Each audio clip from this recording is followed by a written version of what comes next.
الحمد لله رب العالمين والصلاة والسلام على سيد المرسلين أما بعد فأعوذ بالله من الشيطان الرجيم بسم الله الرحمن الرحيم الصلاة والسلام عليك يا رسول الله وعلى آلك وأصحابك يا حبيب الله۔ ایک مرتبہ اعلیٰ حضرت امام اہل سنت امام عشق و محبت قبلہ دل و جان جن سے ہے ہماری پہچان اعلیٰ حضرت امام اہل سنت الشاہ امام احمد رضا خان رحمۃ اللہ تعالی علیہ کے پاس ایک مرتبہ ایک شخص ایک کوری ہانڈی جس کے اندر چند بدایونی پیڑے تھے وہ لے کر اعلیٰ حضرت رحمۃ اللہ تعالی علیہ کی خدمت کے اندر حاضر ہوا۔ اعلیٰ حضرت رحمۃ اللہ تعالی علیہ کو بطور ہدیتاً وہ ہانڈی جو بدایونی پیڑے جس کے اندر تھے اس کو ہدیتاً پیش فرمایا۔ اعلیٰ حضرت رحمۃ اللہ تعالی علیہ نے اسے قبول فرمایا۔ اعلیٰ حضرت رحمۃ اللہ تعالی علیہ نے صاحب سے پوچھا حضور یہ آپ نے تکلف کیسے کیا؟ تو اس شخص نے آگے سے عرض کی حضور میں سلام کے لیے حاضر ہوا تو دل کیا ساتھ آپ کے لیے کچھ بطور ہدیتاً کوئی چیز آپ کے لیے ساتھ لے کر چلتا ہوں، تو اس لیے میں آپ کے لیے کوری ہانڈی کے اندر چند بدایونی پیڑے لے کے حاضر ہوا۔ اعلیٰ حضرت رحمۃ اللہ تعالی علیہ نے قبول فرمانے کے بعد اعلیٰ رحمۃ اللہ تعالی علیہ نے فرمایا پوچھا حضور بتائیے کچھ کام ہے؟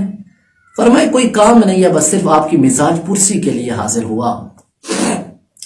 اعلیٰ حضرت رحمۃ اللہ تعالی علیہ نے کچھ دیر توقف فرمایا، کچھ دیر آپ نے سکوت فرمایا، خاموشی اختیار کی۔ کچھ دیر کے بعد اعلیٰ حضرت رحمۃ اللہ تعالی علیہ نے پھر ان صاحب سے پوچھا حضور کہیے کچھ کام ہے؟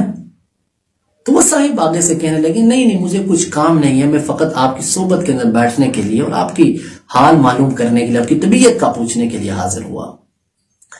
اعلیٰ حضرت رحمۃ اللہ تعالی علیہ پھر خاموش ہو گئے۔ کچھ دیر توقف فرمانے کے بعد کچھ دیر بعد پھر اعلیٰ حضرت رحمۃ اللہ تعالی علیہ نے اس صاحب سے پوچھا سارے صاحب بتائیے کوئی کام ہے تو کہیے۔ پھر وہ صاحب آگے سے عرض کرتے ہیں حضور کچھ کام نہیں، بس صرف آپ کی مزاج پرسی کے لیے حاضر ہوا۔ اب اعلیٰ حضرت رحمۃ اللہ تعالی علیہ نے وہ اس شخص نے جو بطور ہدیتاً جو ہانڈی پیش کی تھی، اب اعلیٰ حضرت رحمۃ اللہ تعالی علیہ نے اس ہانڈی کو گھر کی طرف بھیجا کہ اس کو لے جاؤ اور اس کو گھر رکھ دو۔ کچھ دیر کے بعد اعلیٰ حضرت رحمۃ اللہ تعالی علیہ اپنے کاموں کے اندر مشغول تھے کہ کچھ ہی دیر کے بعد وہ صاحب جو ہدیہ لے کے آئے تھے وہ کہنے لگے حضور مجھے ایک تعویذ ضرورت ہے۔ اعلیٰ حضرت رحمۃ اللہ تعالی علیہ نے جب یہ بات سنی تو آپ کا انداز بدل گیا، آپ کے چہرے کے اندر غم و غصے کی کیفیت طاری ہو گئی کہ 3 مرتبہ پہلے میں نے ان سے سوال کیا بتائیے کچھ کام ہے تو انہوں نے کہا کوئی کام نہیں ہے، میں فقط مزاج پرسی کے لیے اور آپ کی طبیعت کا حال معلوم کرنے کے لیے آیا ہوں، اور ابھی ان کو تعویذ یاد آ گیا۔ اعلیٰ حضرت رحمۃ اللہ تعالی علیہ نے ان سے فرمایا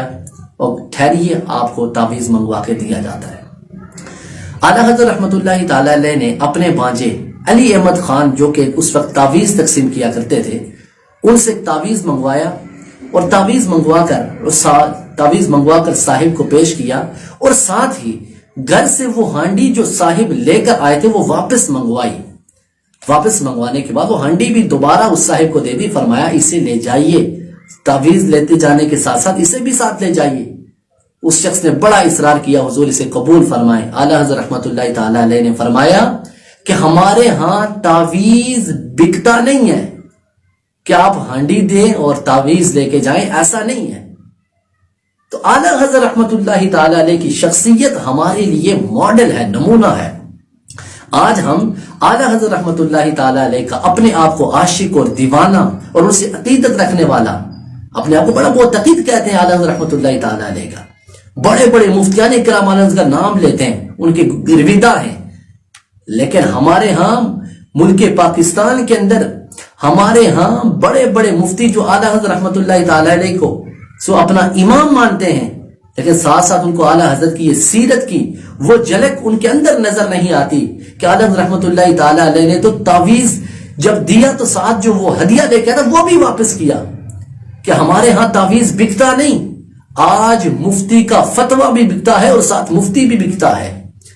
3 طلاقوں کا مسئلہ آ جائے تو مسئلہ چینج کر دیتے ہیں۔ آج ہمارے پیران عظام کی پہلی نظر جب مرید پاس آئے تو پہلی نظر مرید کی جیب کے اوپر ہوتی ہے، پیر صاحب کی نظر۔ کیا اعلیٰ حضرت رحمۃ اللہ تعالی علیہ نے یہ تعلیمات ہمیں دی؟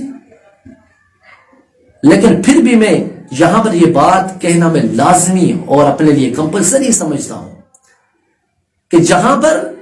اس دور کے اندر جہاں پر فتوے بکتے ہیں، جہاں پر مفتی بکتے ہیں، جہاں پر پیران عظام کی نظر صرف مریدین کے مال و دولت اور گاڑی اور مال روپے پیسے پر ہوتی ہے، وہیں پر آج کے دور کے اندر بھی وہ شخصیت کہ جس شخصیت نے ہم سب کو اعلیٰ حضرت امام اہل سنت کی پہچان کروائی، وہ شخصیت جس کا اوڑھنا بچھونا، جس کا چلنا بیٹھنا اٹھنا سونا بات کرنا ہر ایک سراپا سنت کے مطابق ہے، وہ شخصیت